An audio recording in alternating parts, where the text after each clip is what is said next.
Hello everyone, Tsunpaper here, and I'm going to be talking about Kingdom Hearts 3, specifically reviewing it, because that's right, I played the game early before everyone else. Just kidding, I played it when the Japanese game came out. It was great, and because of that, I can actually review some of the DLC that came with the game. Before we get into that, let's go ahead and talk about the disappointing things of the game first, because quite honestly, I feel like this game is really good, and we should focus on the negatives so that the positives are highlighted. First and foremost, I want to say that as much as I do like this game, I was very disappointed with several aspects, mainly being the worlds.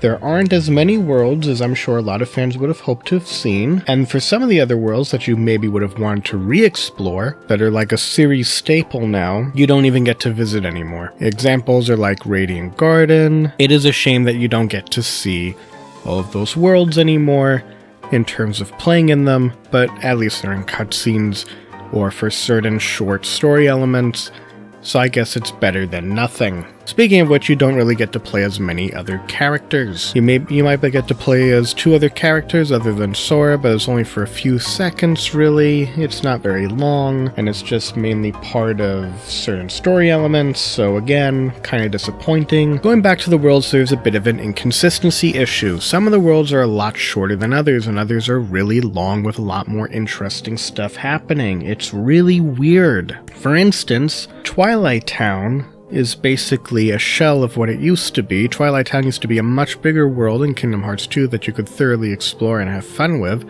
and now in Kingdom Hearts 3, there's barely any of it to look at. This game has a bit too many mini-games.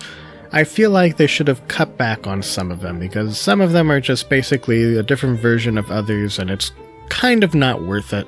To me, I feel like if less effort was put on the minigames and more effort was put onto the worlds, like making some of the worlds longer or adding more worlds maybe. And finally, moving on from there is the Gummy Ship. Personally, I really liked how the Gummy Ship can move around in this open world environment. You could basically fly your way to any world you like and then choose to encounter missions or not. I first went through the whole game without really entering any missions, and I beat all the big story bosses for the Gummy Ship. I didn't try leveling up my Gummy Ship or anything, and I easily beat them with little to no effort. That is a bit disappointing that the Gummy Ship isn't as good as it was in Kingdom Hearts 2. In Kingdom Hearts 2, I feel it was a lot more interesting and a lot greater with the level designs, and I feel like it's a strange trade-off between this very fun open world to explore in space with your ship versus having select missions with different versions of the missions and all that kind of stuff. But quite honestly, these are all the complaints I have about the game. Now it's time to sing its praises, shall we? First and foremost, going back to the worlds. When they get the worlds right, they really get them right. For the biggest worlds in the game, there's so much to explore and do. For instance, the Pirates of the Caribbean stage is utterly fantastic with the fact that you get to go around sailing on your own ship across the ocean, landing on different islands to get treasure, to go underwater to get treasure, fighting enemies. It is simply a blast. The other larger worlds have again a lot to explore, a lot of great secrets to find, and of course, some great boss fights. And what would be these boss fights without excellent combat? The combat in this game is also really fun. It's essentially a wonderful improvement going from Kingdom Hearts 2, mixing it with a bit of Birth by Sleep and Dream Drop Distance, making for a wonderful fighting system. In a way, I will say I did miss some of the elements of Kingdom Hearts 2, where you could use the triangle button to interact with enemies and fight with them that way, but still, with what they have here, I think it's a fair trade-off. When you fight, you build up a meter, which allows you to go into different forms. Depending on the Keyblade you have equipped, allows you to go into a different form. Also, Flow Motion has made a return, and it was really fun to use that in fights again. But like any other Kingdom Hearts game, all of these great abilities are not that great when you start them off from the beginning, but as you get closer toward the end and the more abilities you unlock, the better it gets. Of course, there are also the Disney rides, which are very interesting to use. A certain enemy would be like, "Oh, hit me," and then you hit them and then you're able to use a Disney ride. Quite honestly, it seems to be kind of random as to which one you get. Honestly, I'm okay with that. as great as this combat system is in this game, what would be the combat system without its weapons? The Keyblades in this game are pretty cool, but not just any Keyblades we're going to be talking about. We're going to be talking about the DLC Keyblades that are currently available for this game. So, if you pre-order the game, you can get one of 3 different Keyblades, which of course depends on where you pre-order the game from. You have the Thunder-based Keyblade for the Xbox users. If you ordered it on the PSN online store, you get the Ice-based Keyblade.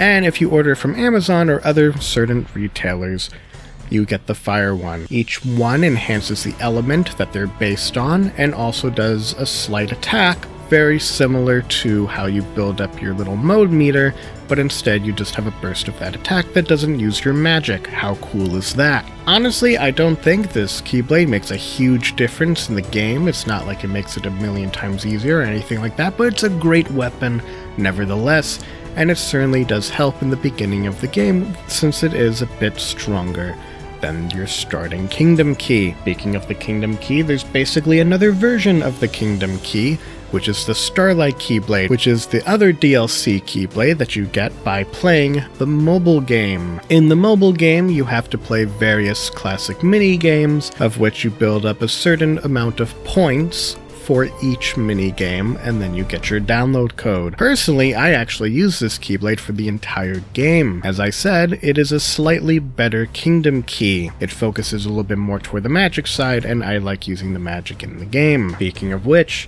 I said I was able to use the Keyblade for the entire game, and that's because you can upgrade your Keyblade. So now you can pick your favorite Keyblade and use it for the whole game without any issues. And if you like multiple Keyblades and can't pick between one of them, that's perfectly fine as well. You are now able to equip up to 3 Keyblades at a time, and you can swap between them by using left or right on the D-pad. Now, as I mentioned earlier, do I think the DLC Keyblades are a big game changer? No, they're not, but they really are nice to have, and I do recommend playing the game with them, as they do make the experience more fun. And finally, let's go ahead and talk a bit about the endgame and postgame. Again, I am going to do my very best to not have any story spoilers, so let me just say this about the endgame. It's a lot of fun. By far, I think it's the best endgame we've ever received.